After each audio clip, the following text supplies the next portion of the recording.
Welcome back, everybody. It's Tuesday, September 9th, 2025.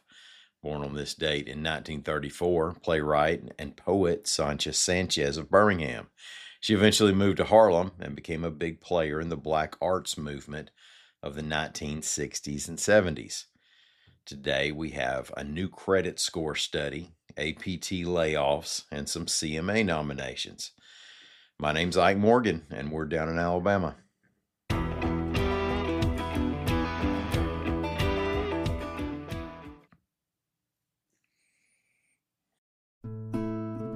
It started with the biggest pipe bomb the FBI had ever seen. There is a bomb in Centennial Park. You have 30 minutes. It ended in a dumpster after the largest manhunt in American history. My knees knocked so hard that I was about to answer them. That's how nervous I was. Eric Rudolph and the rise of anger. Domestic terrorism has been metastasizing across the country for a long time now. True story, true crime, true consequences for us all. American Shrapnel, from award-winning journalists Becca Andrews and John Archibald, two-time winner of the Pulitzer Prize. Now available wherever you get your podcasts.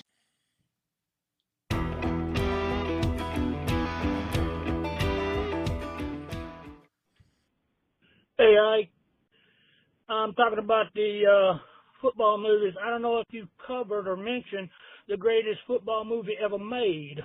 I'm talking about the Waterboy with Mr. Coach Klein, Waterboy's mama, and Captain Insano. Thank you very much. And how about that Jerry Reed part in Waterboy? He hadn't played a role that mean since he was Bama McCall. Now, we've been talking football movies on the call-in line, but y'all can sound off on anything you want to sound off on at 205-304-1814. The financial advice company Motley Fool has released its latest America's Average Credit Scores study. And there are a couple ways you can look at the average Alabamian's number. With an average of 692 in 2024, we're at number 48 in the nation. Now, that's not so great, relatively speaking. Our average credit score is better only than those of Louisiana and, of course, Mississippi. Now, if you're a glass half full kind of person, and hopefully you're paying cash for whatever's in that glass, you can look at it this way. Our 692 is still technically inside the good window. And it's not that far from the U.S. average of 715. Alabama's average was also 692 in 2023. And for what it's worth, Minnesota had the highest average credit score with 740, followed closely by Wisconsin. The Motley Fool study also showed a couple things you'd expect. People with higher incomes average higher credit scores, which is where Alabama likely suffers. And the older the generation, the better the average scores. The biggest two criteria that help determine your score are whether you pay your bills on time and what percentage of available credit is in use. So, to raise your score, pay on time and figure out how to pay down your debt. Now, if you can't pay it off every month, Motley Fool suggests you at least try to hold your credit load to 30% of your available credit. That's like the magic figure. Now, I'll add to that, unless you can immediately start making more money, the easiest way to lower your debt load is to lower your spending. There's been concern expressed over whether Space Command employees will pass on relocating to Huntsville. Now, of course, we've all watched North Alabama boom over the past decade, especially as Huntsville became the most populous city in Alabama and showed up near the top of every best places to live list floating around the internet.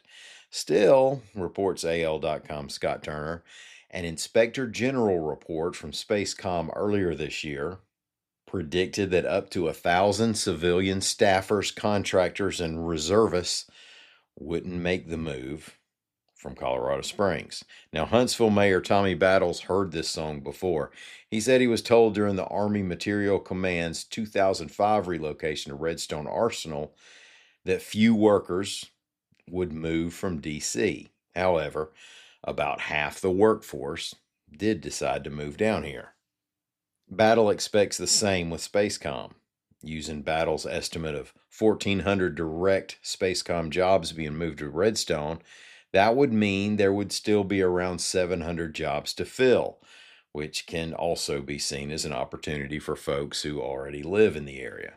The Boyd Company helps corporations and federal agencies relocate. The company's principal, John Boyd Jr., said the concern over employees not moving to Huntsville is overblown.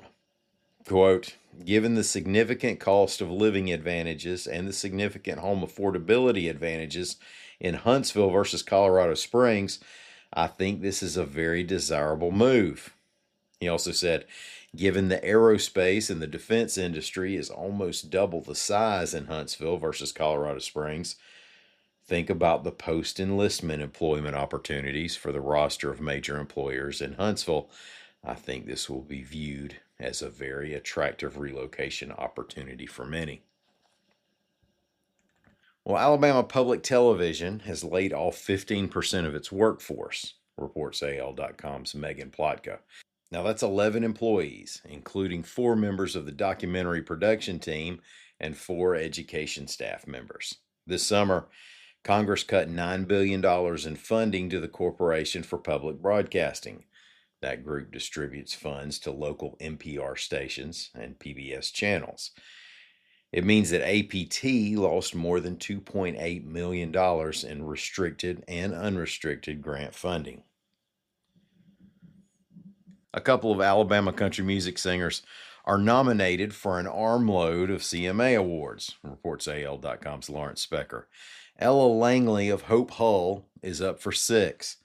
Langley is back to work after taking off a few weeks to, as she said, rest her mind, body, and heart. She's nominated for Single of the Year, Song of the Year, Female Vocalist of the Year, Musical Event of the Year, Music Video of the Year, and New Artist of the Year.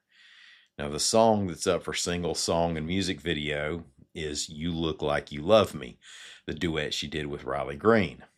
The Musical Event nomination is for another duet with Green, Don't Mind If I Do. Now, I've already spoiled the next one.